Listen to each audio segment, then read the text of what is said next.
Hello বন্ধুরা, তোমরা সব কেমন আছো? আশা করি সকলেই ভালো আছো। তো আমিও ভালো আছি তোমাদের তো। আজকের যে বিষয়টা নিয়ে কথা বলবো, তো সেই বিষয়টা হলো ব্যাটারির সম্বন্ধে নিয়ে।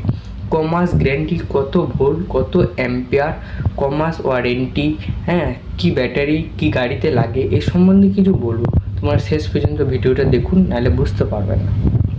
তো বন্ধুরা, এই ব্যাটারিটি দেখতে পাচ্ছেন, এটা হচ্ছে টাটা কোম্পানির ব্যাটারি। তো এখানে দেখাচ্ছ তোমার 54 মাস ওয়ারেন্টি। এটা কিন্তু নয়, এটা হচ্ছে 27 মাস গ্যারান্টি চলবে আর 27 মাস ওয়ারেন্টি। গ্যারান্টি হলে, গ্যারান্টির মধ্যে খারাপ হলে তোমার ফুল চেঞ্জ, আর ওয়ারেন্টির মধ্যে পড়লে একটা লেস দেওয়া থাকে ব্যাটারির মধ্যে, সে হাফ হাফ টাকা লাগে।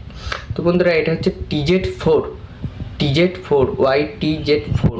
এটা ফুল নাম বলি না, আমরা বলি Z4 দাও একটা, Z4 দেখতে পাচ্ছ।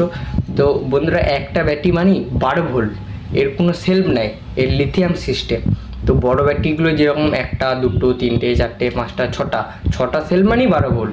বড় ব্যাটারিতে সেলফ আছে, কিন্তু এই যে TZ ব্যাটারির সেলফ কোনো নাই, এর লিথিয়াম সিস্টেম। ঠিক আছে বন্ধুরা, দেখতেই পাচ্ছ এই যে কার্ড আছে। বন্ধুরা, আমার ভিডিওগুলি যদি ভালো লেগে থাকে তাহলে একটা লাইক একটা সাবস্ক্রাইব করে পাশে থাকবেন।